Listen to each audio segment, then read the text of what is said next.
You know, for more than 25 years, one band has pretty much been the gold standard for thoughtful, melodic indie rock. They've gone all the way from DIY cassette tapes to selling out huge arenas. And in the process, they became a defining voice for a whole generation. So how on earth did they do it? Well, let's break down the story of Death Cab for Cutie. I mean, think about that quote for a second. It's really hard to overstate their impact, but that, from all music, gets pretty close.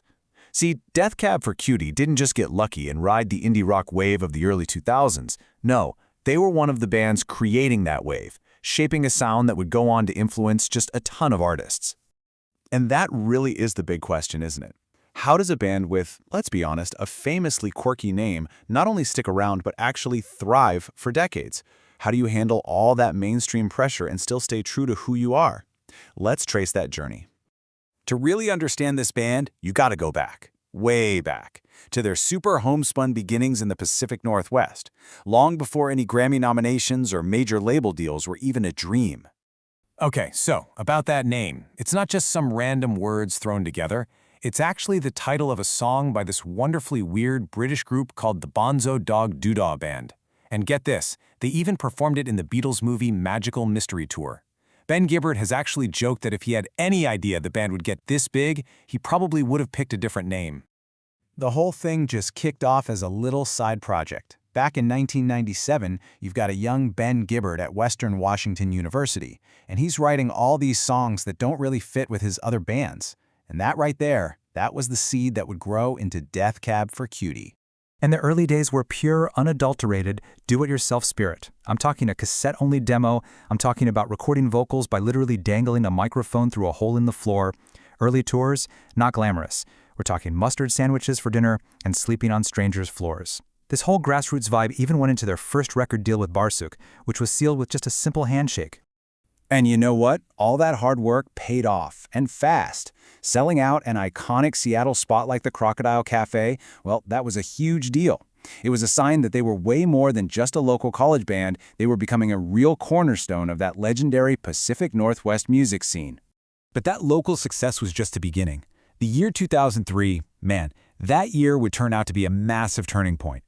It was this perfect storm of events that just launched them from being a beloved indie band to a full-on national phenomenon.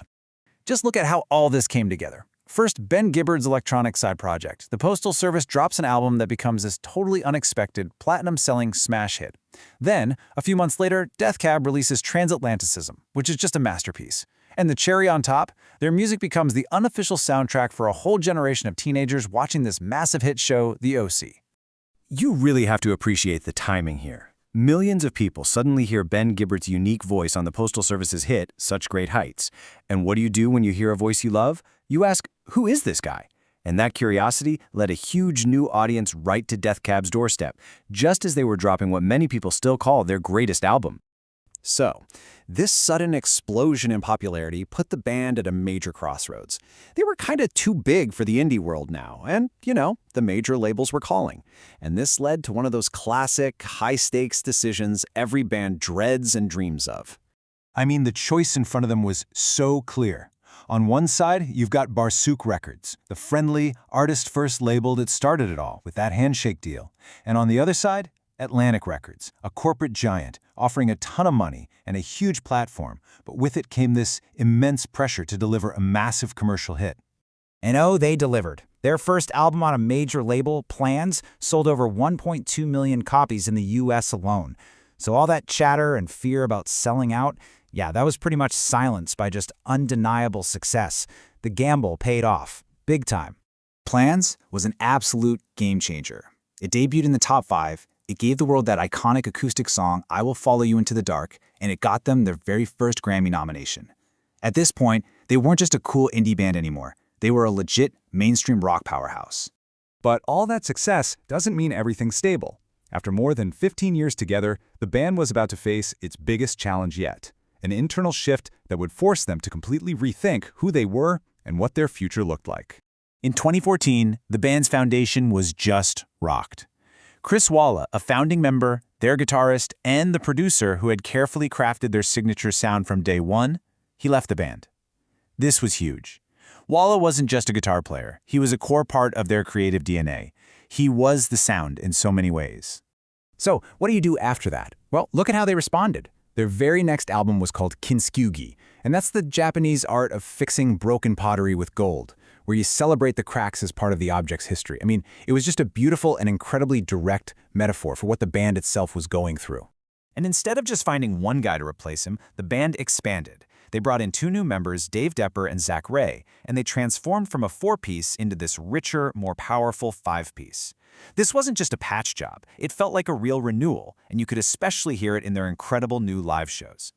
So after all of it, the different labels, the lineup changes, the pressures of fame, what is it that really defines the legacy of Death Cab for Cutie? What does it all add up to? Well, it always comes back to the music. Their sound has always been this perfect mix of melody and deep thought. Gibbard's lyrics are so sensitive and they tell these amazing stories. As he puts it, each song is just a document of where I am in that moment. And really, that honesty is what has connected with people for all these years. Just think about that journey for a second. From a cassette demo in a college town to headlining massive festivals. It's incredible. It's what's led them to become what the New York Times once called an increasingly rare thing, a career rock band. They survived, they evolved, and they are still making amazing, vital music.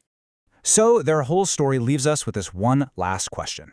In an industry that's all about fleeting trends, how does a band actually last for nearly 3 decades? How do they survive lineup changes and label drama without losing their soul? Well, maybe the secret's been in their music the whole time. A commitment to honestly documenting the breaks and finding the beauty in putting the pieces back together again.